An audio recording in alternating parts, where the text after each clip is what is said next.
कल संसद के मॉनसून सत्र का पहला दिन था। क्योंकि संसद की कार्रवाई कवर करने की जिम्मेदारी मेरे ऊपर होती है, तो मैं संसद में गया और हमेशा की तरह चूंकि पहला दिन था, सुबह 11 बजे कार्रवाई शुरू होती है और अपने चिर परिचित अंदाज में मुस्कुराते हुए उपराष्ट्रपति जगदीप धनखड़ आते हैं और राज्यसभा की कार्रवाई शुरू होती है और सब कुछ ठीक ठाक चल रहा था। और कल जब इसी आवाज़ अड्डा शो को मैं ख़त्म करके निकल रहा था, कुछ ही देर बाद खबर आई, सोशल मीडिया पोस्ट आया एक्स पोस्ट पे कि उपराष्ट्रपति ने इस्तीफ़ा दे दिया है। पहले तो मैंने 2 बार पढ़ा उसको कि वाकई सच में इस्तीफ़ा दिया है क्या। फिर मैं एक्स हैंडल पे गया कि असली हैंडल तो है ना, कोई पैरोडी अकाउंट तो नहीं है, तो देखा कि वाइस प्रेसिडेंट ऑफ इंडिया के हैंडल है। फिर पढ़ा कि वजह क्या बताई गई, तो उसमें लिखा था कि स्वास्थ्य कारणों से मैं इस्तीफ़ा दे रहा हूँ। लेकिन बड़ा अटपटा सा लगा, क्योंकि 1-2 मौके पर जगदीप धनखड़ साहब से मिलने का मौका मिला, तो जिस स्वभाव को व्यक्ति हैं, अगर समय से पहले उनको इस्तीफ़ा देना होता तो मैं ये मान के चल रहा था कि लंबा चौड़ा एक भाषण देते, काफ़ी इमोशनल भाषण देते, उसके बाद जाकर के अपने इस्तीफे का ऐलान करते। लेकिन अचानक से इस तरह से इस्तीफ़ा का ऐलान कर देना और स्वास्थ्य कारणों का हवाला देना वाकई यकीन हो नहीं रहा था। लेकिन खैर, औपचारिक तौर पर उन्होंने कहा है तो मानना पड़ेगा। लेकिन कई लोग हैं जिनको यकीन नहीं हो रहा है, यहाँ तक कि कांग्रेस जो एक ज़माने में उनके खिलाफ अविश्वास प्रस्ताव ला रही थी, उनको भी यकीन नहीं हो रहा था। आखिर ऐसा दिन भर में क्या हो गया कि सुबह से होते होते शाम आते आते तक उनको इस्तीफा देना पड़ गया। इस पे एक अबूझ पहेली बनी हुई है। आवाज़ अड्डा में इसी अबूझ पहेली को खोलने की कोशिश करेंगे और हमारे साथ दिग्गज लोग जुड़ेंगे जिन्होंने लंबे समय तक राजनीति को देखा है, संसद को देखा है, राजनीतिक विश्लेषक भी हैं। उनसे बातचीत हम करेंगे, लेकिन उससे पहले एक रिपोर्ट देख लीजिए, फिर उनसे चर्चा शुरू करेंगे।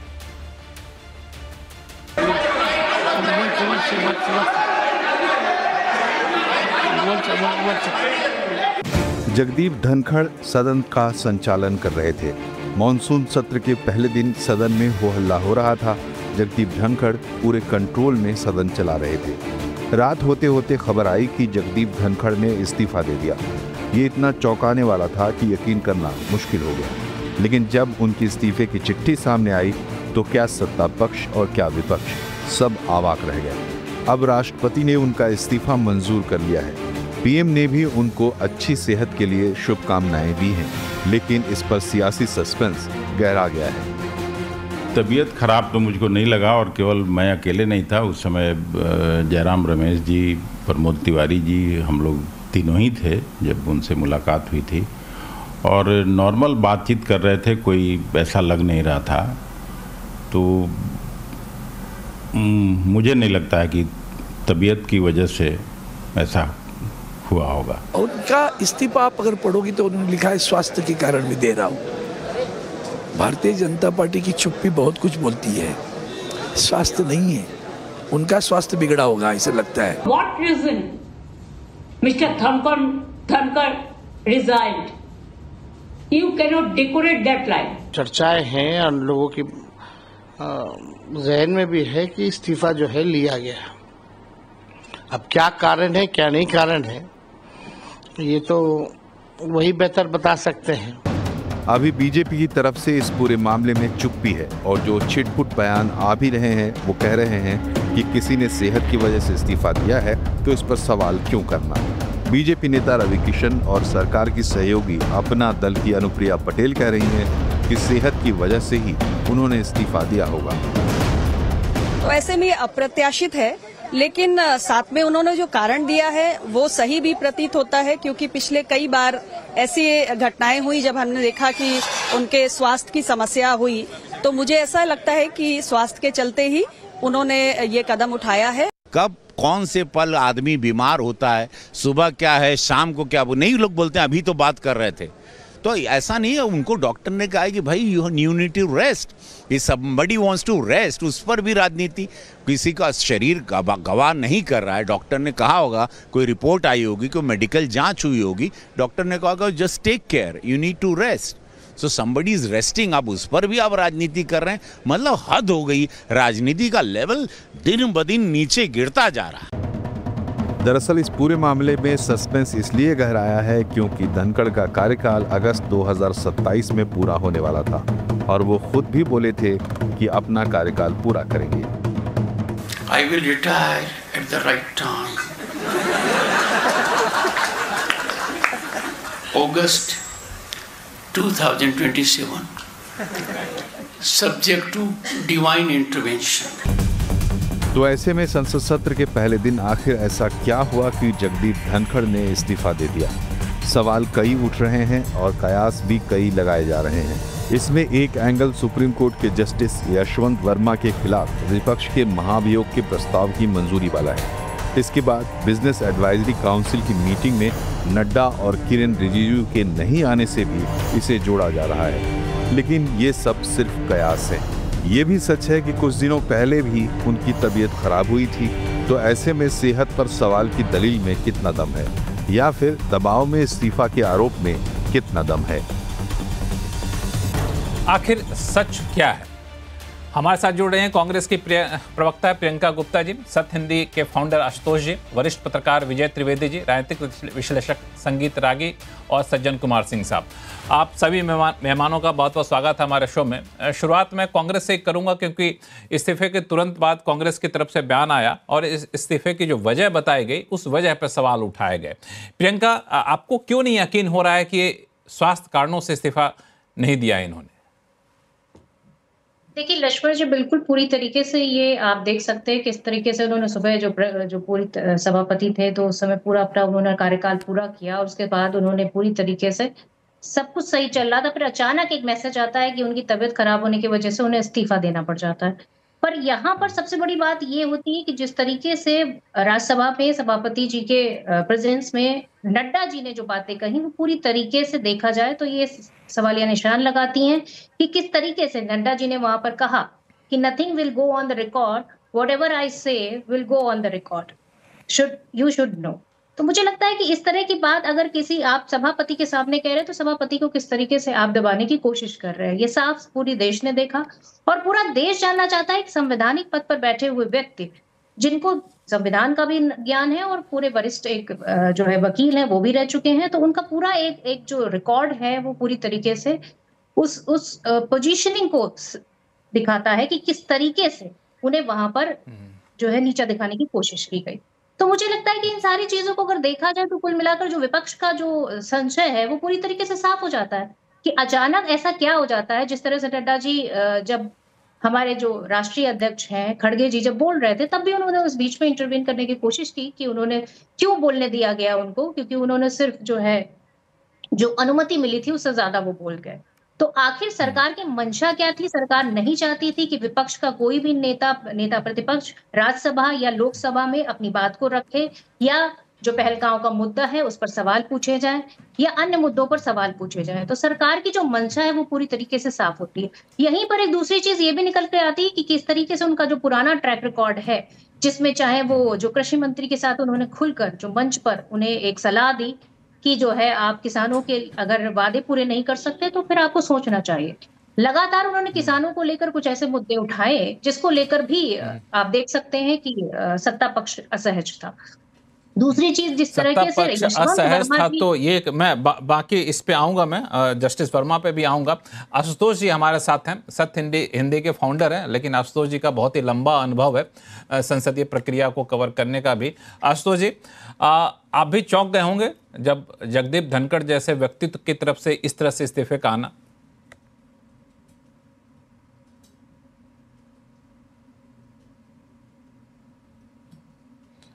आशुतोष जी, मेरी आवाज आ रही है आपको?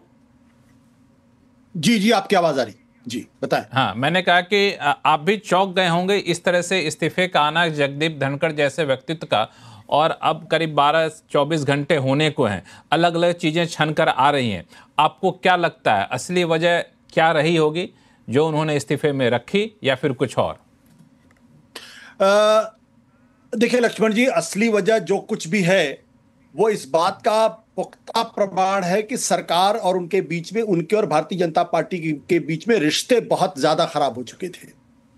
क्योंकि कोई आदमी स्वास्थ्य के आधार पर अपने पद पर इस्तीफा दे और सरकार का कोई नुमाइंदा उनसे मिलने न जाए, उनको शुभकामनाएं न दे और उनसे मिलकर उनका कुशलक्षेम न पूछे, यह बहुत ही आश्चर्यजनक है। एक नॉर्मल रूटीन में भी ये होता है कि भाई अगर किसी के स्वास्थ्य के खराब की जानकारी मिलती है तो लोग उनके घर गुलदस्ते लेके जाते हैं, फल फ्रूट लेके जाते हैं और उनसे उनकी तबीयत का हालचाल पूछते हैं। यहां तो उपराष्ट्रपति के पद पर बैठे हुए व्यक्ति ने अपने पद से इस्तीफा दिया इसी वजह से। और प्रधानमंत्री जी का जो संदेश है वो तो अपने आप में पूरी एक कहानी है, इतना रूखा। और उन्हीं के ट्वीट के नीचे अगर आप देख लें किस तरीके से वो देवेंद्र फडणवीस जी को शुभकामनाएं दे रहे हैं उनके जन्मदिन पर, उसके बाद वीएस अच्युतानंदन के बारे में किस तरीके की बातें कर रहे हैं, तो वहां तो भूरी भूरी प्रशंसा है अच्युतानंदन जी के बारे में भी, अजीत पवार जी के बारे में भी और देवेंद्र फडणवीस जी के बारे में। तो ये अपने आप में इस बात को करता। और प्रधानमंत्री जी ने तकरीबन 15 घंटे के बाद ये ट्वीट किया है। तो इसका मतलब बहुत साफ है कि ये चीजें अचानक नहीं हुई, अनायास नहीं हुई। हाँ, अचानक तब हुआ जब इस दौरान कोई ऐसी चीज घटित हो गई जिस पर कि तनातनी आमने सामने हो गई और फिर ये मुश्किल हो गया धनखड़ जी के लिए अपने पद पर बने रहना, या सरकार के लिए मुश्किल हो गया कि अब उनको अपने पद पर बनाए रखा जाए। जब आदमी रेबेलियस हो जाता है तभी ऐसी स्थिति पैदा होती है, तो इस्तीफा ले लिया जाता है या इस्तीफा दे दिया जाता है। इसलिए मैं इस बारे में बिल्कुल जी आपका ये कहना है कि पहले से इस संबंध में कुछ खटास रही होगी, अचानक से कोई तात्कालिक कारण बनी जो तत्काल तुरंत में इस्तीफा देने की नौबत आ गई, ऐसा आप कह रहे हैं?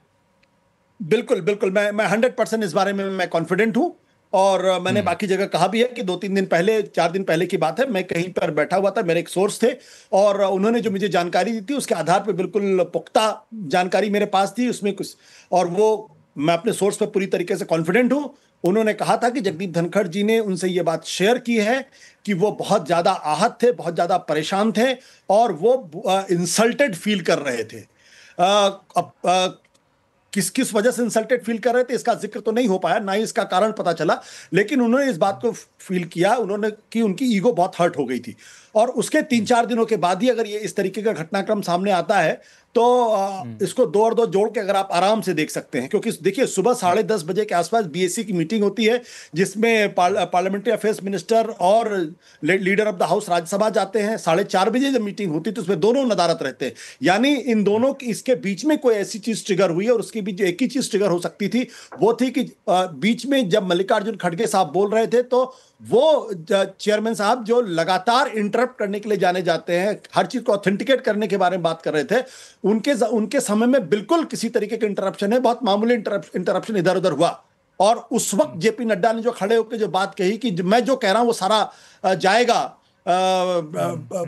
ऑन उस पे जाएगा, बाकी चीजें नहीं जाएंगी, तो वो अपने आप में इंडिकेशन था कि कहीं ना कहीं सत्ता पक्ष भी चेयर साहब को ये हिंट कर रहा था कि जो बातें मल्लिकार्जुन खड़गे साहब ने कही थी वो नहीं जानी चाहिए थी, उसको एक्सपंज होना चाहिए था, उसको रोकना चाहिए था, आपने नहीं रोका। विजय त्रिवेदी जी, आशुतोष जी जैसा कह रहे हैं कि ये पहले से बड़े आहत थे सरकार के किसी काम से या फिर किसी रवैये से, और वो तात्कालिक वजह बन गई नड्डा साहब का बयान कि ये जो कह रहा हूँ वो ऑन रिकॉर्ड, मैं जो कहूँगा वही जाएगा, आप जो कहेंगे रिकॉर्ड में नहीं जाएगा, तात्कालिक वजह बन गई। आप इससे कितने सहमत हैं? मैं इसलिए सवाल आपसे पूछ रहा हूँ कि अगर आप पहले से ही सरकार के किसी वजह से आप बड़े आहत हैं तो मॉनसून सत्र से पहले भी इस्तीफा दे सकते थे। मॉनसून सत्र के पहले दिन कार्रवाई का संचालन करते हैं, फिर शाम में इस्तीफा आ जाता है, तो तात्कालिक वजह ज़्यादा हावी होगी। लक्ष्मण जी, आप तो बहुत लंबा संसदीय रिपोर्टिंग का अनुभव आपके पास भी है, राजनीतिक अनुभव भी है, कोई तो वजह रही होगी, यूं ही कोई बेवफा नहीं होता। मुझे एक किस्सा याद आया, एक छोटी कहानी सुनाते थे, वो सुना देता हूँ कि एक किसान जो है रोटी खा रहा था, खाना खा रहा था, और उसकी पत्नी उससे खाना खिला रही थी। 5 रोटी खा ली, 8 रोटी खा ली, 10 रोटी खा ली, पेट नहीं भरा था, और 11वीं रोटी उसने पत्नी ने खिलाई तो किसान का पेट भर गया, और उसने कहा अरे बावली, ये 11वीं रोटी पहले क्यों नहीं खिला दी? तो 11वीं रोटी ट्रिगर पॉइंट होती है, समझे? अब वो ट्रिगर पॉइंट 10 रोटियों के बाद होता है 11वीं रोटी। पेट है ना 11वीं रोटी से नहीं भरता, 11वीं रोटी आने के बाद भरता है, ठीक है? अब वो ट्रिगर पॉइंट क्या होता है? नड्डा जी का एक किस्सा है जो हमको, हाँ वही मैं कह रहा हूँ कि वो नड्डा जी के साथ जो हुआ वो है, या 2 महत्वपूर्ण घटनाएं कल हुई हैं संसदीय वहाँ पर राज्यसभा में। एक जस्टिस वर्मा, जो जस्टिस यशवंत वर्मा है, उनके खिलाफ इम्पीचमेंट का मसला था, सरकार ने लोकसभा में 100 से ज़्यादा सांसदों के साइन करवा लिए थे और वो वहाँ पर रखना चाहते थे। राज्यसभा में विपक्ष के 63 सांसदों ने साइन किए और उस मोशन को एक्सेप्ट कर लिया राज्यसभा के सभापति यानी उपराष्ट्रपति जी ने, धनखड़ जी ने। सरकार को इसकी जानकारी नहीं थी, फ्लोर ऑफ द लीडर को इसकी जानकारी नहीं थी और उन्हें पता पड़ा कि ये तो खेल ही अलग हो गया, क्योंकि विपक्षी सांसदों के साइन वाला मोशन जो है मूव होने वाला है, जबकि जरूरत नहीं थी क्योंकि इम्पीचमेंट का। लेकिन उसके साथ एक और बड़ा कारण हुआ कि आपको याद हो कि इलाहाबाद हाईकोर्ट के एक और जज साहब हैं, जस्टिस शेखर यादव, उनके खिलाफ दिसंबर 2024 में विपक्ष ने इम्पीचमेंट का नोटिस दिया था। 50 से ज़्यादा एमपीज ने उस पर साइन किए थे, मेरे ख्याल से 54 एमपीज के साइन है उस पर, और वो पड़ा हुआ था। तो कुछ दिनों पहले भी इस पर बात हुई थी कि आप इसको क्यों नहीं देख रहे, इसको आगे क्यों नहीं बढ़ा रहे। सरकार उसके पक्ष में नहीं थी जस्टिस शेखर यादव के इम्पीचमेंट के खिलाफ। तो धनखड़ साहब ने कहा कि इसमें किसी एक एमपी के साइन डबल हैं, मैं उसको क्रॉस चेक कर रहा हूं। और कल दोपहर में उन्होंने कांग्रेस और विपक्ष के सांसदों से कहा कि मैं इस पर कल निर्णय दूंगा, यानी आज वो निर्णय देंगे। तो दो बड़े कारण हो गए, एक जो इम्पीचमेंट सरकार लाना चाहती थी जस्टिस यशवंत वर्मा के खिलाफ, वो राज्यसभा में ले आए धनखड़ साहब, और दूसरा जिस इम्पीचमेंट को सरकार नहीं लाना चाहता थी उसको भी आगे बढ़ा लिया। तो ये दो बड़े महत्वपूर्ण कारण हैं। नड्डा साहब वाला है जो आशुतोष कह रहे हैं, उसमें मैं कोई ऐसा नहीं है क्योंकि वो नाराजगी है ही, वो भी एक कारण हो सकता है, लेकिन ये दो बड़े कारण मैं समझता हूं। विजय जी, चूंकि आप राजनीति को काफी गहराई से देखते हैं, आखिर इस तौर तरीके से जो सरकार काम करती है, इस माहौल में, इस तौर तरीके में आखिर ये जोखिम क्यों लेंगे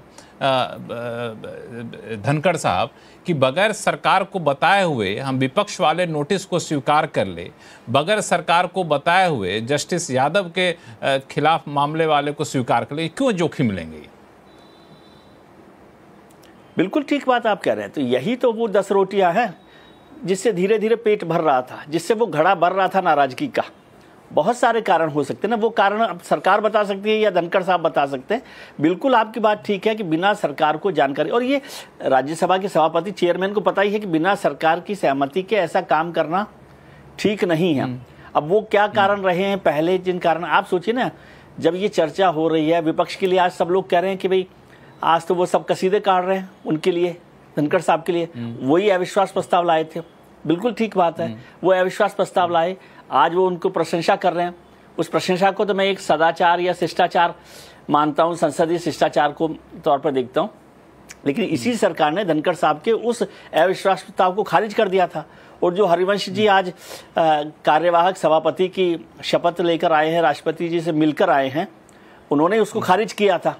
तो कारण तो बहुत सारे रहे होंगे, तब ये मौसम आया ना। मौसम बदलते हैं ना सर, और धीरे धीरे मौसम बदलते हैं। कई बार होता है कि किसी दिन अचानक बारिश हो जाती है, ज्यादा ओले गिर जाते हैं, तो मौसम बारिश से लेकिन पहले, ये साफ बात है और आप इसको बेहतर तरीके से समझते, उमस वाला माहौल रहता है। उमस वाला। संगीत रागे जी, आपका असेसमेंट क्या कहता है? देखिए, मैं तो अभी तक 3 असेसमेंट सुन चुका हूं। जो कांग्रेस का असेसमेंट है वही शास्त्र के प्रोफेसर भी हैं आप। विजय त्रिवेदी जी का असेसमेंट है, वही आशुतोष, मेरे मित्र आशुतोष का भी असेसमेंट है। उनका इन दोनों का मानना है कि भाई कुछ न कुछ ऐसा हुआ है जिसके कारण धनखड़ जी को इस्तीफा देने के लिए मजबूर किया गया है, या धनखड़ जी ने इस्तीफा दे दिया है। अब इस राज को तो 2 ही लोग खोल सकता है, या तो सरकार खोलेगी या धनखड़ जी खोलेंगे। जैसा कि मल्लिकार्जुन खड़गे जी ने भी कहा है, कांग्रेस के प्रवक्ता यहाँ बेशक जो कुछ कहें, लेकिन मल्लिकार्जुन खड़गे जी ने कहा कि भाई या तो चाहे तो सरकार बता सकती है या तो धनखड़ जी बता सकते हैं। अभी तक जो रिश्ता था वो उसमें कहीं भी हमको खटासपन तो नहीं आज तक दिखाई दिया था। इसके विपरीत सरकार की कई ऐसी चीजें थी जिसको धनखड़ जी ने बहुत बेबाकी से सामने रखा था, चाहे वो कलेजियम का मामला हो या जजों के द्वारा विधायिका के कार्य को अपने पास एप्रोप्रिएट करने का मामला हो। सरकार भी उससे संभवतः नाखुश थी, कलेजियम से भी सरकार नाखुश रहे, लेकिन इन दोनों चीजों को तो धनखड़ जी ही अभिव्यक्त कर रहे थे। तो कोई मुझे कारण, इस स्तर पर कोई कारण मुझे नहीं दिखाई देता है कि दोनों के बीच में अविश्वास हो या दोनों के बीच में खटास रहा हो। अब आशुतोष का सूत्र बताता है, कई बार होता क्या है कि जब हम कुक करते हैं, स्टोरी कुक करते हैं, तो स्टोरी कुक करने में पत्रकार लिख देते हैं विश्वस्त सूत्रों से हमें जानकारी मिलती है। पत्रकार की ये प्रिविलेज है कि वो सूत्र नहीं बता रहे हैं, वो बता नहीं सकते हैं कि कौन सा सूत्र है उनका, लेकिन ऐसे कोट कर देंगे कि भाई हम जैसे कढ़ाई में हमने चलाया और कुक कर दिया स्टोरी, और हमने कहा कि हमें ये कहीं से जानकारी प्राप्त हुई है। अब बताना तो मजबूरी है नहीं टेलीविजन पर आकर के, तो आप कह सकते हैं। मुझे ऐसा लगता है कि उपराष्ट्रपति के पद पर आज जो कुछ भी गरिमा धनखड़ जी को प्राप्त हुआ है वो भारतीय जनता पार्टी की देन है। यदि ईगो की बात थी तो उनको सबसे ज्यादा तो बंगाल में अपमानित किया गया। बंगाल में अपमानित होने के बावजूद भी उन्होंने कभी भी इस्तीफे की पेशकश नहीं की, कभी भी उन्होंने इस्तीफा नहीं दिया। सरकार कई बार उनको डिफेंड नहीं की वहां पर बंगाल में, जब उनको अपमानित किया गया तब भी सरकार ने डिफेंड नहीं किया उनको। इस्तीफा ईगो के आधार पर यदि उनको इस्तीफा देना होता तो बंगाल में वो इस्तीफा दे देते, कभी भी उन्होंने गवर्नर से इस्तीफा नहीं दिया। रादर उनके काम की प्रशंसा करते हुए सरकार ने उनकी बहादुरी, उनके जज्बा को एक प्रकार से इनाम दिया और उपराष्ट्रपति बनाया। ऐसी स्थिति में आज संगीत रागे जी, जज्बा और उनके काम को सरकार तभी तक सराहेगी ना जब तक कि सरकार के सुर में सुर मिल रहा हो। वो जज्बा उनका और काम करने का तरीका सरकार के मन के माफिक चल रहा हो। जब सरकार को लगे कि नहीं ये तो हमारी पट्टी से डिरेल हो रहे होते हैं तो वो जज्बा तो फिर अखड़ने लगेगा। लक्ष्मण जी, कल तक यही विपक्ष, सारा विपक्ष इस बात के लिए उनकी शिकायत कर रहा था कि ये सत्ता पक्ष से मिले हुए हैं, ये कभी भी जो है वो अपक्षपातपूर्ण रवैया संसद में नहीं अपनाते हैं। बार बार उनकी यही शिकायत थी कि इनका रवैया हमेशा संसद में पक्षपातपूर्ण होता है, विपक्ष को वो बोलने का मौका नहीं देते हैं। सत्ता पक्ष जो कुछ भी बोलता है, सत्ता पक्ष की तरफदारी के लिए वो स्वयं उतर आते हैं। तो उनका जो आसन है वो पक्षपात रहित नहीं है, यही तो आरोप था उन पर। इसलिए तो अभियोग, महाभियोग उन पर लाने की कोशिश की गई थी। ऐसी स्थिति में ये कहना कि सरकार के साथ खटास हुई हो और एक छोटी मोटी बात पर यदि मान लेते हैं, हम थोड़ी देर के लिए इस बात को स्वीकार कर लेते हैं कि नेता सदन को बताया नहीं गया था, कायदे से बताया जाना चाहिए था। बिजनेस एडवाइजरी कमेटी के मामले पर भी नेता सदन से हमेशा सलाह ली जाती है और इसके विपरीत जाकर के भी उन्होंने कहा था। हालांकि नड्डा जी ने कहा है कि वाइस प्रेसिडेंट के ऑफिस को उन्होंने सूचित कर दिया था कि वो उस समय नहीं आएंगे, इसलिए मीटिंग को पोस्टपोन कर दिया गया था अगले दिन के लिए 1 बजे के लिए।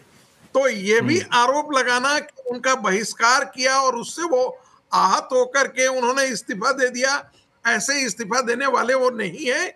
इसलिए मेरा अपना मानना है कि जो उन्होंने कहा है हम तो उन्हीं के साथ जाएंगे। उन्होंने कहा है कि हमारा सेहत खराब था। हाँ, जो उन्होंने कहा उन्हीं के साथ जाएंगे। 2 बातें आपने कही है संगीत रागे जी, आपकी बात पे मुझे लगता है कि उन पर अविश्वास करने का कोई कारण नहीं बनता है। अच्छा, उन पर अविश्वास करने का कारण नहीं बनता। मैं अभी हमारे साथ सज्जन कुमार सिंह साहब भी जुड़ेंगे, लेकिन कुछ बोलना चाहते हैं आशुतोष जी। आशुतोष जी अपनी बात संक्षिप्त में कह लीजिए, फिर सज्जन जी को जोड़ूंगा डिबेट में। मैं संगीत रागी जी को बताना चाहता हूं कि शायद उनका अच्छे पत्रकारों से पाला नहीं पड़ा, इसलिए उनको लगता है कि पत्रकार स्टोरी कुकअप करता है सूत्र के हवाले से। उनको शायद मालूम नहीं कि भारतीय जनता पार्टी में एक नहीं सैकड़ों ऐसे लोग हैं जो सूत्रों के हवाले से खबर देना पत्रकारों को देते। पत्रकार कहां से खबर लेके आता है? खैर मैं उस डिबेट में पढ़ना ही नहीं चाहता। ठीक है, महत्वपूर्ण सवाल क्या है कि अक्सर होता है कि घर के अंदर पति पत्नी के बीच का परसेप्शन बाहर होता है, बड़े ये तो बड़े आपस में बड़े मेल जोल है, इनके अंदर बड़ा प्रेम है, 10 साल तक प्रेम रहता है, और अचानक एक दिन पता चलता है दोनों के बीच में तो तलाक हो गया, और तब दुनिया हतप्रभ रह जाती है। तो जब पति पत्नी अचानक एक दिन तलाक ले सकते हैं तो इसकी क्या गारंटी थी कि उपराष्ट्रपति धनखड़ जी और सरकार के बीच में तलाक नहीं हो सकता था? मैं पुख्ता जानकारी के आधार पर कह रहा हूं कि धनखड़ साहब बहुत ज्यादा नाराज थे, बहुत ज्यादा हर्ट थे, बहुत इंसल्टेड फील कर रहे थे और उनके मन में ये पीड़ा थी कि उनको वो सम्मान नहीं दिया जा रहा जो सम्मान उनको मिलना चाहिए। जैसा कि अभी विजय जी ने कहा, वो 1 से लेकर 10 तक था, 11वें पे एक कोई चीज ट्रिगर की है जिसके बारे में मेरे पास ऑथेंटिकली कोई जानकारी नहीं है, लेकिन अगर मैं डॉट जोड़ता हूं जिस तरह विजय जी ने डॉट जोड़ा है तो बात बिल्कुल स्पष्ट हो जाती है। उपराष्ट्रपति के पद पर बैठा हुआ व्यक्ति अचानक ऐसा इस्तीफा नहीं देता जब तक कि बहुत संगीत रागे को जवाब देना चाहते हैं। संगीत रागे जी को जवाब देना चाहते हैं। एक ही हो सकता है कि रिश्ते बहुत खराब हो चुके थे। संगीत रागे जी को जवाब देना चाहते हैं। यदि विजय जी की बात मान ले कि 11वां, तो विजय जी को ये भी बता देना चाहिए और आशुतोष को ये भी बता देना चाहिए कि वो 10 कौन से ऐसे खटास के बिंदु थे जहां पर दोनों के रिश्तों के बीच में खटास आई थी। जब तक आप 10 के बारे में नहीं बताते हैं तब तक आप 11वां जोड़ने का मतलब है कि आप अपने से स्टोरी को कुक कर रहे हैं, या 10 जो आप है उस कल की घटना को कल की घटना को एक मान ले रहे हैं कि उस घटना पर ट्रिगर कर गया है। इतने बड़े पद पर आसीन व्यक्ति किसी एक छोटी सी घटना पर ऐसा करते हैं ना संगीत रागे जी, ऐसा करते हैं कि त्रिवेदी जी को और आशुतोष जी को दोनों लोगों को समय दे देते हैं कि 10 ऐसी रोटी गिन के रखें। इस बीच सज्जन कुमार सिंह के पास जाते हैं। सज्जन जी, संगीत रागे जी की बातों से आप कितने सहमत हैं कि जो कहा उन्होंने चिट्ठी में उस पर यकीन रखिए, उन पर अविश्वास करने का कोई मतलब नहीं बनता है? नहीं, देखिए, सहमति इस बात की है कि यहाँ पे कोई नहीं कह सकता है कि एग्जैक्ट कारण जो हैं वो क्या हैं उनके इस्तीफे के। हम सब लोग एक डॉट्स को कनेक्ट करके कयास लगा सकते हैं और उम्र के 75-76वें साल में जब वो कह रहे हैं कि स्वास्थ्य कारणों से, तो ऐसा भी हुआ है कि अचानक से बहुत सारे जो वरिष्ठ नेता हैं, सुशील कुमार मोदी जी हों, अरुण जेटली जी हों, स्वास्थ्य का एक कारण रहा है। ये एक पक्ष है और यहाँ पे सहमति है कि जब तक आप उससे, और कल जिस तरीके से कपिल सिब्बल जो विरोधी खेमे से आते हैं लेकिन प्रोफेशनल तौर पे या व्यक्तिगत तौर पे वो मित्र रहे हैं उनके, तो उन्होंने भी जिस तरीके से कहा, शुरुआती दौर में लगा कि जो कारण है शायद कोई बहुत ही गंभीर स्वास्थ्य का मामला हो। लेकिन इसमें एक दूसरी बात को भी ध्यान रखना चाहिए। वो दूसरी बात ये है कि बीजेपी या सत्ता पक्ष या ट्रेजरी बेंच आप जहां तक कह लीजिए, उनकी तरफ से भी इस मामले को हैंडल करने में, कोऑर्डिनेट करने में कहीं ना कहीं कमी रही है। चूंकि बहुत सारे जो कयास अभी हम लोग लगा रहे हैं या जो लग रहे हैं, उसमें बात यह भी आ रही है कि जिस तरीके से उनके ट्वीट के बाद सत्ता पक्ष के तरफ से रिस्पॉन्स आना चाहिए था, फिर लगा कि चलिए जब सत्र 11 बजे शुरू होगा तो शायद कोई एक ऑफिशियल स्टेटमेंट आएगा, उसमें भी थोड़ा डिले हुआ। और प्रधानमंत्री का ट्वीट भी जो हुआ, उसको अगर आप कंटेंट एनालिसिस उसकी करें तो निश्चित तौर पे इस बात को भी दरकिनार नहीं कर सकते हैं कि जिस तरीके का बौनहोमी थी धनखड़ जी को लेके, चूंकि बंगाल का वो दौर जो सबसे कठिन दौर था और इसमें एक बहुत ही मजबूती से इन्होंने गवर्नर का पोस्ट और बाकी इन्होंने जमीन पे जाके लोगों के पक्ष में खड़े हुए थे, और उसके बाद उपराष्ट्रपति बनने के बाद भी काफी मजबूती से ये पक्ष रख रहे थे, जो कि कहीं ना कहीं बीजेपी और सत्ता पक्ष के तरफ से। तो उस लिहाज से प्रधानमंत्री के ट्वीट के जो मायने होने थे, स्वर होने थे, वो थोड़ा और गर्माहट वाली होनी चाहिए थी और उसमें थोड़ी कमी दिखी है। इस पे मैं आऊंगा, संगीत रागे जी से भी इस पर जवाब लूंगा, लेकिन प्रियंका गुप्ता आपसे पूछना चाहता हूं, चूंकि बीच में हमारे एक पैनलिस्ट ने कहा भी कि वही धनखड़ साहब थे जिनके सदन की कार्रवाई के तौर तरीके से कांग्रेस इतनी आहत हो गई थी कि उनके खिलाफ अविश्वास प्रस्ताव लाने चली गई थी, और आज जब इस्तीफा दे रहे तो फिर कह रहे कि नहीं आप क्यों उनको दबा रहे हैं, ये लोकतंत्र की हत्या है या फिर कोई और वजह रही होगी। आखिर अचानक से कांग्रेस का स्वर कैसे बदल गया? ये भी कांग्रेस देखती है अपने हिसाब से, जहां जो सूट करता है, मौसम बदलता है, उस हिसाब से काम करना है। देखिए लक्ष्मण जी, तौर तरीके पे सवाल उठाया जा सकता है क्योंकि ये विपक्ष का काम होता है, सवाल तो उठाएगी विपक्ष का तो काम ही है, चाहे वो राज्यसभा हो चाहे वो लोकसभा हो। परंतु सवाल यहाँ पर ये है कि देश की जनता ये सवाल मन में बनाकर बैठी हुई है कि जिस तरीके से, चाहे वो राज्यसभा हो चाहे वो लोकसभा हो, जहां बोलने की सवाल ये उठाया गया था कि वो निष्पक्ष तरीके से नहीं अपनी सदन की कार्रवाई का संचालन कर रहे हैं, और अब जब मैं उसको एक्सेप्ट करती हूँ कि ऐसा हुआ, पर आज सवाल ये है कि जनता के मन में एक पूरी तरीके से सवालिया निशान तो लगा हुआ है कि अचानक उनकी तबीयत खराब होती है, पर तबीयत खराब होती है उसके बाद भी कोई मंत्री, कोई नेता उनके घर पूछने नहीं जाता। आप ये भी समझिए ना कि किसी की तबीयत अगर खराब हो रही है तो फिर आप पता तो करिए कि क्या हुआ है। कुछ नहीं हुआ, ऐसी कोई जानकारी किसी पब्लिक डोमेन में नहीं है। तो सवाल तो उठेंगे ना। दूसरी चीज, एक आरोप ये भी लगता है कि उनकी विपक्षी पार्टियों से नजदीकियां थोड़ी सी बढ़ गई थी। अरविंद केजरीवाल के साथ भी फोटो उनका। हाँ, देखिए ये एक बात बताइए कि सत्ता पक्ष को प्रॉब्लम क्या है? सत्ता पक्ष क्या चाहती है? सत्ता पक्ष चाहती है कि एक जो पब्लिक रिलेशन होता है या पर्सनल रिलेशन होता है उसको भी खत्म करना चाहती है क्या? मतलब देश में किस तरह का माहौल पैदा करना चाहती है? लोग आपस में ही लड़ जाए। अरे भाई, ये पर्सनल रिलेशनशिप किसी का किसी के साथ भी हो सकता है, और ये राजनीति में पहली बार नहीं हो रहा, ये राजनीति में हमेशा से चलता आ रहा है। चाहे वो अभी संगीत रागी जी यहाँ बैठे हुए हो, क्या ये बाहर निकलेंगे तो यहाँ पर जो है, अगर आशुतोष जी बैठे हुए हैं तो क्या आपस में फाइट करते हुए बाहर निकलेंगे क्या? मैं सवाल ये पूछना चाहती हूँ कि जनता के मन में जो सवाल है कि अचानक उनकी तबीयत कैसे खराब हो सकती है, अचानक क्या कारण रहे कि उन्हें इस्तीफा देना पड़ा, सरकार के मन में क्या है? यशवंत वर्मा जो जस्टिस हैं, उनके खिलाफ जो महाभियोग का जो प्रस्ताव लेकर आई थी, विपक्ष लेकर आया, क्या वो मुद्दा है, या फिर शेखर यादव मुद्दा है, या फिर उनके जो उन्होंने अध्यक्ष जी को बोलने का मौका दिया और उन्होंने जो मुद्दे उठाए वो मुद्दा है? आखिर मुद्दा है क्या?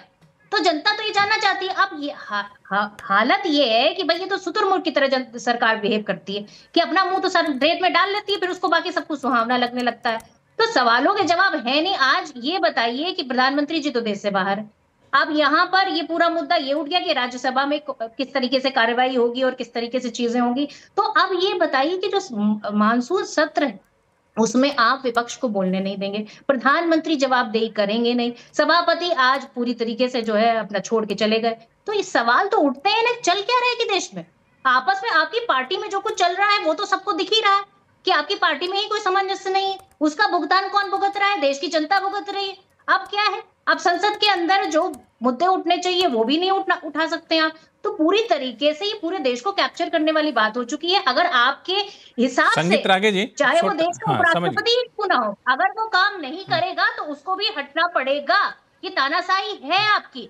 संवैधानिक संस्थाओं पर कब्जा हो, संवैधानिक पदों पर बैठे लोगों का कब्जा हो, पूरी संगीत रागे जी संक्षिप्त में जवाब दे दीजिएगा, फिर मैं आशुतोष जी और विजय त्रिवेदी के पास जाऊंगा। ठीक है प्रियंका जी, मैं आपकी बात को नोटिस कर लिया। मैं हाँ, संगीत रागे जी, दो चीजें, एक तो जो सज्जन जी ने उठाया, गाड़ी कितनी पुरानी चलेगा ये सरकार डिसाइड करेगी, कौन सी करेंसी इस्तेमाल करेगा ये सरकार डिसाइड करेगी, सरकार क्या डिसाइड करेगी, क्या पहनेगा क्या खाएगा ये सरकार सब कुछ डिसाइड करेगी। संगीत रागे जी संक्षिप्त में जवाब दीजिए, फिर मैं आशुतोष जी और विजय जी के पास जाऊंगा।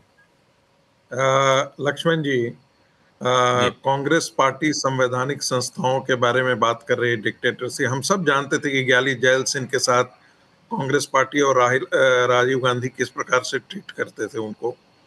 हम सब जानते थे मिसेस गांधी किस प्रकार से ट्रीट करती थी उनको। तो ये संवैधानिक किस प्रकार से जो किचन देखने वाले को राष्ट्रपति पद पर इसलिए आसीन कर दिया गया था ताकि वो 10 जनपद के अनुसार काम कर सके, ये सब इस देश ने देखा है। दूसरी बात जहाँ तक आती है कि भाई आप उन पर जो आज डिक्टेटरशिप का आरोप लगा रहे हैं, एकाएक आपका हृदय परिवर्तन इतना क्यों हो गया? उन्होंने तो नहीं कहा है, और आप उनके पत्र को जरा ठीक से पढ़िए। उनके पत्र को पढ़ेंगे तो उन्होंने ये नहीं कहा कि मेरा तबीयत आज खराब हो गया इसलिए मैंने इस्तीफा दिया।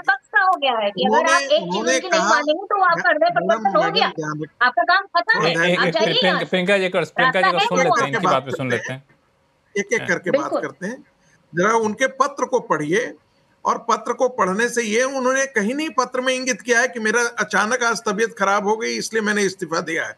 उन्होंने कहा है कि चिकित्सक के सलाह पर हम इस्तीफा दे रहे हैं, स्वास्थ्य कारणों से दे रहे हैं। यानी कि वो पहले से कुछ ऐसी चीजें थी जिन्होंने उसकी तरफ उन्होंने इशारा किया है। एक बात। दूसरी बात, एक पैनलिस्ट ने कहा कि हाँ, जो प्रधानमंत्री का जो ट्वीट था उसमें उतनी गर्मजोशी नहीं थी। आखिर जब उन्होंने स्वास्थ्य का कारण बताया तो स्वास्थ्य से संबंधित ही प्रधानमंत्री जी ने इशारा ट्वीट किया है। तो ये कहना कि सत्ता पक्ष का, आखिर सत्ता पक्ष में जो शीर्षस्थ नेता हैं, प्रधानमंत्री से तो बड़ा नेता कोई भारतीय जनता पार्टी में नहीं है, और प्रधानमंत्री ने उन पर उनके इस्तीफे पर ट्वीट किया है। ये कहना गलत होगा कि भारतीय जनता पार्टी की तरफ से या सरकार की तरफ से किसी ने ट्वीट नहीं किया है। दूसरी बात कि एक और सवाल उठाया जा रहा है कि भाई उनका स्वास्थ्य खराब है, उपराष्ट्रपति है, आपके सीनियर लीडर हैं। उन्होंने ये नहीं कहा कि मेरा तबीयत खराब है, ये नहीं कहा उन्होंने। विजय त्रिवेदी जी, एक मिनट ऐसा करते हैं, जब विजय त्रिवेदी जी को बीच में लाते हैं। विजय त्रिवेदी, एक थ्योरी ये भी चल रही है, एक तो बात हो गई हम लोगों की जो जज को लेकर के अब इस महाभियोग प्रस्ताव लाने को। दूसरी थ्योरी ये भी चल रही है कि पिछले कुछ दिनों से विपक्षी पार्टियों के साथ उनकी नज़दीकियां बढ़ रही थी, कुछ ऐसे नेताओं से मिले, तस्वीरें जारी हुई जो बहुत असहज करने वाली थी, शायद ये सब पसंद ना आया हो। आपको लगता है कि आपकी बाकी के 10 रोटी में ये भी एक रोटी है? बिल्कुल, इस पर चर्चा करते हैं। मैं बताता हूं कि किन किन लोगों से मिले और किससे असहज हुए, रोटियों की भी सारी चर्चा कर देंगे। लेकिन लक्ष्मण जी, मुझे हैरानी हो रही है कि सेवा भारती और संस्कार भारती से जुड़े हुए परिवार के लोग किसी उपराष्ट्रपति के स्वस्थ नहीं होने पर किसी ने उनको पूछने नहीं गया। जो अस्पतालों में फल बांटते हों वो अपने उपराष्ट्रपति के स्वास्थ्य की चिंता नहीं कर रहा है। एक भी परिवार का आदमी उपराष्ट्रपति जी के पास नहीं गया कि आज अचानक आपकी तबीयत खराब हो गई है या खराब है तो क्या मिला। लेकिन ये छोड़िए इस बात को। उपराष्ट्रपति जी ने जब इस्तीफा दिया और 9:25 को उसको एक्स पोस्ट पर सोशल मीडिया पर डाल दिया, क्या आप इसे सामान्य देखते हैं?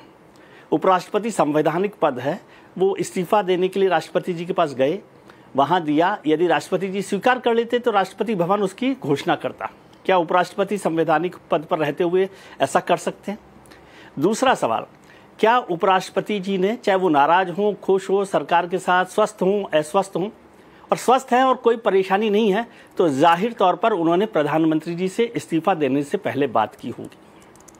ठीक है, मान लीजिए प्रधानमंत्री जी से बात नहीं की क्योंकि वो स्वस्थ थे और उसके बाद भी उन्होंने बात नहीं की।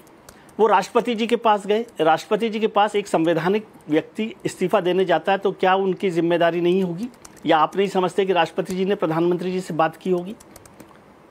उसके बाद भी किसी ने भी प्रधानमंत्री जी, राष्ट्रपति जी, उपराष्ट्रपति जी, सरकार के संसदीय कार्य मंत्री, सदन के मतलब सदन के नेता राज्यसभा में जेपी नड्डा साहब, उसमें से किसी ने उपराष्ट्रपति से जाकर नहीं पूछा कि क्या ऐसी वजह हो गई कि आपने इस्तीफा दिया, और यदि स्वास्थ्य ऐसी वजह है तो स्वास्थ्य के लिए क्या करना चाहिए या आपको थोड़े समय रहना चाहिए। कोई इस पर चर्चा नहीं हुई। संगीत रागी जी ने अच्छा किया कि नहीं किया, वो आशुतोष जी को अपना मित्र बताया। वैसे मैं उनको अपना मित्र मानता हूँ, संगीत रागी जी को। तो मसला ये है कि, और उसके बाद सुबह तुरंत में आप सोचिए कि ये पहले उपराष्ट्रपति होंगे जिनके इस्तीफे पर उनको भाषण देने का, आखिरी भाषण देने का मौका राज्यसभा में नहीं मिलेगा। उनके लिए फेयरवेल पार्टी नहीं होगी। ये सारा सम्मान है उपराष्ट्रपति के लिए। और प्रधानमंत्री जी के ट्वीट की आप चर्चा कर रहे हैं, जो आज भी ट्वीट किए प्रधानमंत्री जी ने 4 या 5 ट्वीट किए, उनमें से सबसे छोटा 1.5 लाइन का, 2 लाइन का ट्वीट उपराष्ट्रपति जी के लिए है। फिर जब राज्यसभा शुरू होती है तो जो उपसभापति हैं वो केवल ये घोषणा करते हैं, मतलब खबर बताते हैं कि उपराष्ट्रपति जी का ये इस्तीफा हो गया। उन्होंने एक लाइन भी ये नहीं कहा कि भाई ये सदन उनकी कमी महसूस करेगा या उनके लिए प्रशंसा के 2 शब्द औपचारिक तौर पर भी, आमतौर पर औपचारिक तौर पर कहा जाता है, जिसे हम शिष्टाचार कह रहे हैं, उसकी चर्चा नहीं हुई। क्या आपको जानकारी है कि एक बड़े केंद्रीय मंत्री ने उनकी किसी विपक्षी नेताओं के साथ की मुलाकात की चर्चा पार्टी के आलाकमान से की, शिकायत के तौर पे? क्या आपको लगता है कि वो असहज हुए उस बात से जब अरविंद केजरीवाल जी की फोटो उपराष्ट्रपति जी के साथ छपी? क्या आप समझते हैं कि जो शेखर यादव को लेकर, जस्टिस शेखर यादव को लेकर कुछ विपक्षी नेताओं ने उपराष्ट्रपति जी से अलग से मुलाकात की थी और उसके बाद ये सारी बात आगे बढ़ी थी, उसने असहज नहीं किया? ठीक है, और आप कहेंगे तो मैं पूरी 10 रोटी गिरा दूंगा, लेकिन बहुत सारे ऐसे मुझे यही नहीं, और मैं कह रहा हूँ सब कुछ सामान्य था, सब कुछ सामान्य था, तो फिर तो उनको कहा जा सकता कि आप इस्तीफा दीजिए। नहीं, मुझे यही समझ में नहीं आ रहा। और सहज था, सब कुछ स्वस्थ थे, तो वो कल आज जाकर कह सकते थे, अपना आखिरी भाषण दे सकते थे सदन में। नहीं, मुझे वही समझ में नहीं आ रहा है कि आप विपक्षी पार्टियों से मिलेंगे, वैसे लोगों से मिलेंगे जिनके साथ आपको देखकर पार्टी नेतृत्व, सरकार का नेतृत्व असहज महसूस करता है, ऐसी चीज़ें करेंगे, ऐसे प्रस्ताव को स्वीकार करेंगे, मोशन स्वीकार करेंगे, नोटिस स्वीकार करेंगे, जो पहले आमतौर पर सरकार को बताया जाना था। इतने तो नासमझ नहीं है, बहुत ही गंभीर व्यक्ति हैं जगदीप धनखड़ साहब। ये सब कुछ जानते हुए ये कदम क्यों उठाएंगे, ये मुझे समझ से परे है। मैं कहता हूँ जगदीप धनखड़ साहब के इस्तीफे को लेकर के आखिर क्या वजह थी, अब यहाँ से आगे क्या रणनीति होगी। उपराष्ट्रपति पद के अलग अलग दावेदारों के नाम आ रहे हैं, उनमें से कौन सबसे प्रबल दावेदार है, इस पर भी चर्चा करेंगे। लेकिन सबसे पहले आशुतोष जी, आपसे जो वजह बता रहे थे विजय त्रिवेदी साहब, आपको लगता है कि इस तरह का जोखिम मोल लेना चाहेंगे जगदीप धनखड़? जोखिम लेंगे तो क्या उनको हासिल होगा? जोखिम का प्रश्न ही नहीं। जो जोखिम उनको लेना था वो जोखिम तो उन्होंने ले लिया। अगर जोखिम नहीं मोल लिया जोखिम क्यों लिया उन्होंने? वो क्यों ऐसे शख्स के साथ फोटो खिंचवाएंगे जो नेतृत्व को पसंद नहीं? क्यों ऐसे मोशन स्वीकार करेंगे जो सरकार से पूछ करना चाहिए था? आखिर क्यों ऐसा जोखिम लेंगे? मैं यही कह रहा हूं, इसका मतलब ये कि रिश्ते उनके खराब हो रहे थे। देखिए, जो तस्वीर सामने आई है अरविंद केजरीवाल के साथ, वो तस्वीर किसी और ने पोस्ट नहीं की है। वो तस्वीर खुद जगदीप धनखड़ जी ने अपने ट्विटर हैंडल पे पोस्ट किया है। यानी उन्होंने कुछ छुपाया नहीं था, लोगों के बीच में उन्होंने रखा। और अगर एक आदमी उपराष्ट्रपति के पद पर है, अगर लोग उनसे मिलना चाहेंगे तो मिलेगा। ये थोड़ी हुआ कि सिर्फ भारतीय जनता पार्टी के लोगों से मिलेंगे या एनडीए के लोगों से मिलेंगे।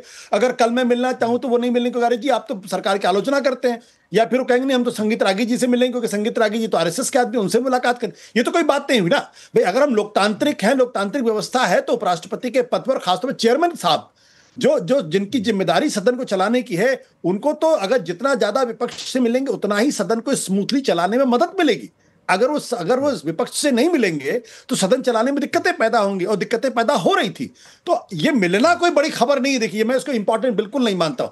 मेरा मानना है कि पर्दे के पीछे कुछ ऐसी चीजें हुई हैं जिसकी वजह से रिश्ते खराब हुए हैं, दोनों के बीच में अविश्वास पैदा हुआ है, कम्युनिकेशन गैप हुआ है, और उसको बजाय रिजॉल्व करने के उसको एक फेस्टरिंग वुंड की तरीके से पढ़ने दिया गया है, और अंत में सही मौके पर आकर जगदीप धनखड़ जी से थैंक यू कह दिया गया। मैं अभी भी ट्विटर हैंडल चेक कर रहा था। राजनाथ जी जो पार्टी के इतने वरिष्ठ नेता हैं, जो पिछले पार्टी के 2 बार अध्यक्ष रह चुके हैं, उन्होंने देवेंद्र फडणवीस को तो हैप्पी बर्थडे विश किया है, लेकिन अपनी ही पार्टी के वाइस प्रेसिडेंट को, जिनका स्वास्थ्य खराब था इस वजह से इस्तीफा देना पड़ा, उनको विश करना उचित नहीं समझा, या उनका हालचाल पूछना उचित नहीं समझा। सिर्फ प्राइम मिनिस्टर ने 3 लाइन की बात की। यह बहुत ही गंभीर सवाल है। क्या पूरी पार्टी ने क्यों आखिर जगदीप धनखड़ को अनाथ छोड़ दिया है? क्यों उनको अंधेरे में छोड़ दिया है? विपक्ष देखिए, राजनीति के अंदर मतभेद होते हैं, मेरे संगीत रागी के बीच मतभेद होते हैं, टेलीविजन चैनल पर तू मैं होती है, लेकिन क्या हम बाहर निकलेंगे तो एक दूसरे से मिलना बंद कर देंगे, एक दूसरे को गाली गलौज देंगे? ये तो कोई लोकतांत्रिक बात ही नहीं। 24 घंटे हुए हैं, हो सकता है कि आगे चल के ये यहाँ पे कुछ और सरकार की तरफ से कुछ बातें और निकल करके सामने आए। सज्जन जी, अब मामला चल रहा है कि अब आगे यहाँ से क्या, अगले उपराष्ट्रपति कौन होंगे, किनको जिम्मेदारी सौंपी जा सकती है? लोग अलग अलग नजरिए से देख रहे हैं, कई सारे नाम निकल कर सामने आ रहे हैं। आप किसी नाम पे ज्यादा उम्मीद लगा बैठे हैं, क्योंकि आप तो सारे परमुटेशन कॉम्बिनेशन देखते हैं? नहीं, बिल्कुल नहीं। और इसी कारण से ये बिल्कुल बचकानी होगी कि आप किसी नाम के ऊपर कयास लगाएं। कारण ये है कि देखिए, एनडीए के पास मेजॉरिटी है, और बीजेपी नाम नहीं ले तो कम से कम ये बताइए क्या समीकरण देखा जाएगा उपराष्ट्रपति पद के चयन के लिए, जो व्यक्ति को चुना जाएगा? क्या नहीं देखा जाएगा मैं बता सकता हूँ। क्या नहीं देखा जाए मैं बता सकता हूँ। बहुत लोग इसको बिहार से जोड़ के देख रहे थे। मुझे नहीं लगता है कि इस पे बिहार का बहुत ज्यादा एंगल स्वाभाविक लगता है। हो सकता है कि इसमें जो सहयोगी दल हैं, टीडीपी हैं, जेडीयू है, उनसे भी राय ली जाए, और ली ही जाएगी। लेकिन इसमें बीजेपी के पास इतने ज्यादा विकल्प है, इतने ज्यादा चेहरे हैं कि निश्चित तौर पे हाँ, एक जरूर बात है कि एक तो संवैधानिक पद है, और एक परिपाटी बीजेपी में जो बहुत अच्छी परिपाटी है कि देखिए, देश के प्रधानमंत्री हो, राष्ट्रपति हो, दलित, पिछड़े, आदिवासी, इन समुदाय से आ रहे हैं। तो एक हो सकता है कि सामाजिक समीकरण को देश में एक समावेश वाली बात को ध्यान में रखते हुए उसको ध्यान में रखा जाए। उसके अलावे किसी भी नाम पे अभी एक अटकल लगाना या उसके पीछे तार्किक कारण देना, वो एक तार्किक तौर पे लग सकता है कि सही हो, लेकिन उसके बारे में कोई भी विश्वसनीयता नहीं है। लेकिन हाँ, ये निश्चित तौर पे है कि देखिए आने की कोशिश यहाँ पे की जाएगी। इस पे मैं बाकी मेहमानों से भी राय लूंगा, लेकिन प्रियंका, मैं आपके पास आना चाहता हूँ, क्योंकि आपने मुद्दा उठाया भी था पिछली बार कि अब उपराष्ट्रपति नहीं है, इस्तीफा दे दिया उन्होंने, पूरा मानसून सत्र चलना है, सदन की कार्रवाई कैसे सुचारू तरीके से चलेगी, तो यहाँ पे कांग्रेस क्या रणनीति अपनाएगी? ठीक है, वैसे तो संविधान में जो व्यवस्था है उसमें 67A के तहत उन्होंने अगर इस्तीफा दिया है तो 68A के तहत जो है ऑटोमेटिक ढंग से जो उप सभापति हैं वो उस चार्ज को संभालेंगे। पर जी, मैं सिर्फ इतना कहना चाहती हूँ कि यहाँ पर एक समस्या ये है कि जिसकी रीढ़ की हड्डी झुकी हुई हो, जिसका कोई अस्तित्व ना हो, भारतीय जनता पार्टी को ऐसे ही लोग पसंद है और इसी वजह से देश गर्त में चला जा रहा है। हकीकत ये है कि एक नया इतिहास लिखा गया है और ये इतिहास पहली बार लिखा गया है, क्योंकि एक संवैधानिक संस्था के उच्च पद पर बैठे उपराष्ट्रपति के साथ अगर ऐसा होता है तो फिर आप सोच सकते हैं कि बाकी संस्थाओं का क्या हाल हो। इससे पहले इतिहास में दो बार जो उपराष्ट्रपति हैं उन्होंने रेजिग्नेशन दिया, पर राष्ट्रपति मौजूदा उपराष्ट्रपति ने तो रीढ़ की हड्डी दिखाई। मौजूदा उपराष्ट्रपति ने तो रीढ़ की हड्डी दिखाई। जो आप लोग आरोप लगाते थे कि बहुत झुका हुआ, तो उन्होंने दिखाया कि देखिए हम पद की गरिमा का ख्याल रखते हैं। निष्पक्षता दिखाया तो उनके साथ क्या हुआ, अंजाम भी तो देखिए क्या हुआ। अंजाम देखिए आज देश के सामने, और देश को समझने की जरूरत है कि किस तरह की सरकार चला रही है ये सत्ता जिसको जवाब नहीं देना, जवाबों से भाग रही है, सवाल के जवाब नहीं है इनके पास। आज अगर पूछ रहे हैं कि यहाँ पर जो 26 लोग निर्दोष मारे गए थे, उनके जो आतंकवादी थे वो कहाँ हैं, उन सवालों के जवाब किसी के पास नहीं है। आज 100 दिन के बाद भी सत्ता पूरी तरीके से मुंह पर टेप लगा कर बैठी हुई है, और यहाँ पर बैठकर जो संवैधानिक पद पर लोग बैठे हुए हैं, अगर वो बात भी करें विपक्ष से तो उनके ऊपर कार्रवाई, विषय से भटक रहे हैं, विषय से थोड़ा सा हक नहीं होगा। देश कहाँ जा रहा है? यानी ये विषय ही है लक्ष्मण जी, विषय है, और ये विषय संसद से जुड़ा हुआ है, ये मानसून सत्र से जुड़ा हुआ विषय, ये राज्यसभा हो चाहे लोकसभा हो, ये जनता और लोकतंत्र से जुड़ा हुआ विषय, इसलिए ये विषय है। और लोगों को समझना होगा कि ये विषय इतना इंपॉर्टेंट है कि आने वाले समय में किस तरह की राजनीति होने वाली है, किस तरह से सत्ता चलने वाली है, किस तरह से रीढ़ विहीन लोगों को सिर्फ पद दिए जाएंगे, और किस तरीके से देश का भविष्य तय होगा। ये पूरी तरीके से देश की जनता को डिसाइड करना होगा, देश की जनता को समझना होगा कि किस तरीके से ये सरकार विजय त्रिवेदी जी तानाशाही करना चाहती है। ठीक है विजय त्रिवेदी जी, थोड़ा सरकार की तानाशाही का जो आरोप लगाए प्रियंका जी ने, उससे थोड़ा सा अलग हटके मैं आपसे पूछूं तो आपका आकलन क्या कहता है? क्योंकि एक नाम जो स्वाभाविक तौर पे चल रहा है कि उपसभापति जी को भी जिम्मेदारी दे दी जाए। अभी सज्जन जी ने कहा कि बिहार की राजनीति से इसको ना देखा जाए। आप कैसे देख रहे हैं कि नए, चूँकि फॉरवर्ड लुकिंग लोग अब अभी से अटकलें लगाना शुरू कर दिए? देखिए, अटकलें लगाना बहुत खतरनाक है इस सरकार के बीच में, नाम जोड़ना तो और मुश्किल काम है। लेकिन मैं समझता हूँ सोशल मैसेजिंग एक कारण, और दूसरा बड़ा जो कारण हो सकता है, मतलब दूसरा बड़ा जो पॉइंट हो सकता है वो है कि संघ और बीजेपी का कोर कार्यकर्ता हो। अब बाहर के लोगों की एंट्री इस पद पर हो, फिलहाल इसकी संभावना मुझे कम लगती है, ऐसा मुझे लगता है। ये इसलिए तो कि यहाँ पर अटकल लगाना जगदीप धनखड़ जी के परिप्रेक्ष्य में कह रहे हैं, से खाली नहीं है।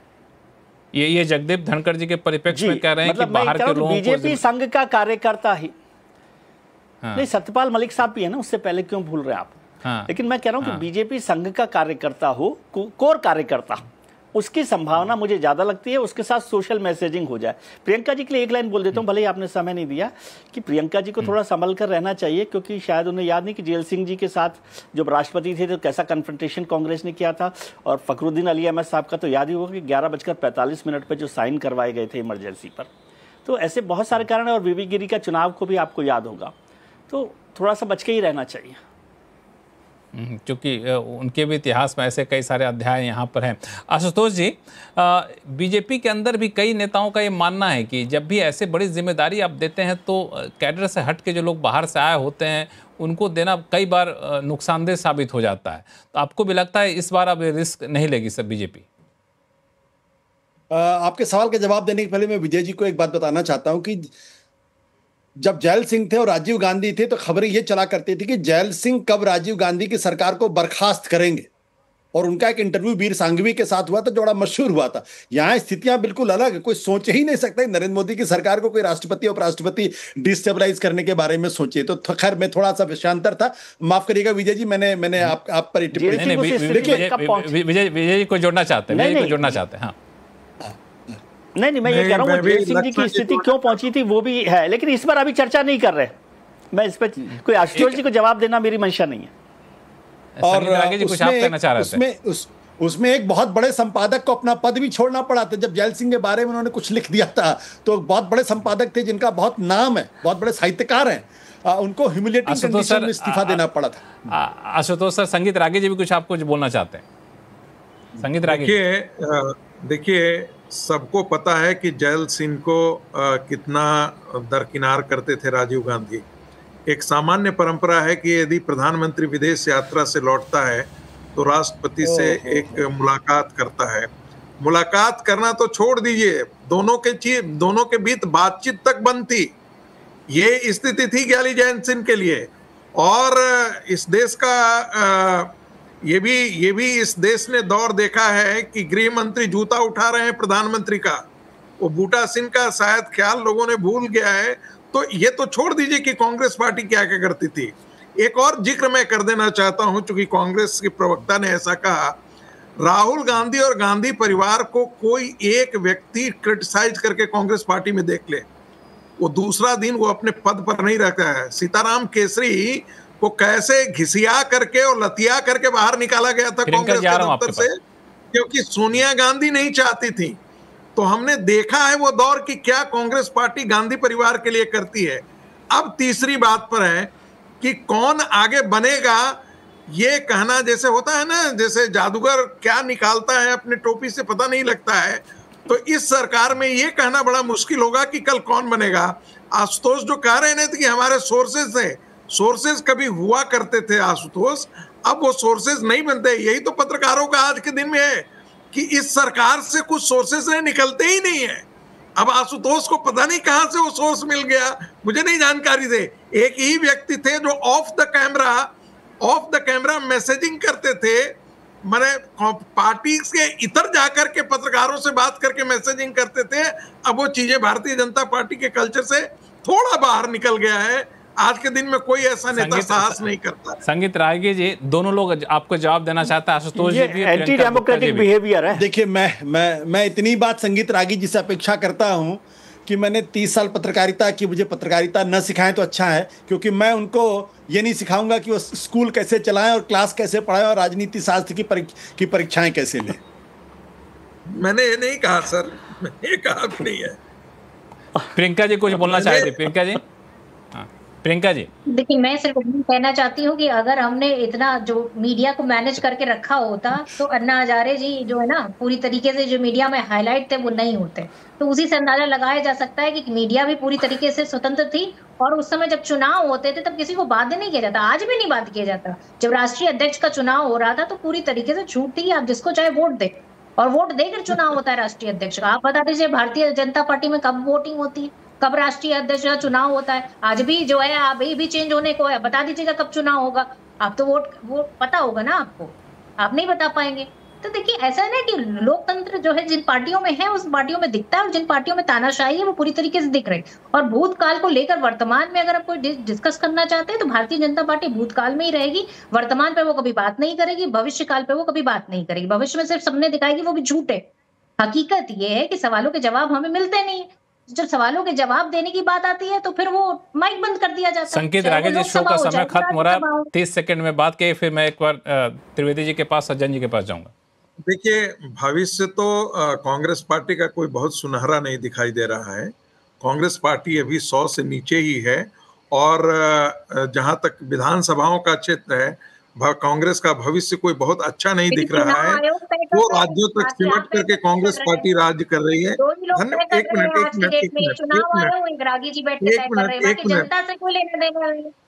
देखिए, जनता से जुड़े होने के कारण ही भारतीय जनता पार्टी जुड़ी रह रही है।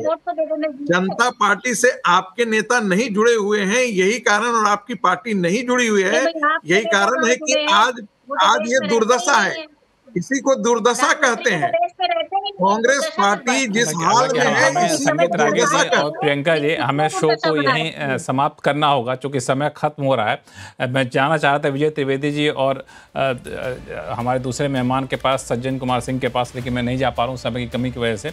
लेकिन फिर कभी जब नए उपराष्ट्रपति पद के उम्मीदवार सामने आएंगे तो चर्चा को हम लोग और आगे बढ़ाएंगे। लेकिन फिलहाल के लिए आप सही मेहमानों का बहुत बहुत धन्यवाद हमारे शो में जुड़ने के लिए। आवाज़ अड्डा में फिलहाल इतना ही। देखते रहिए CNBC आवाज़। नमस्कार।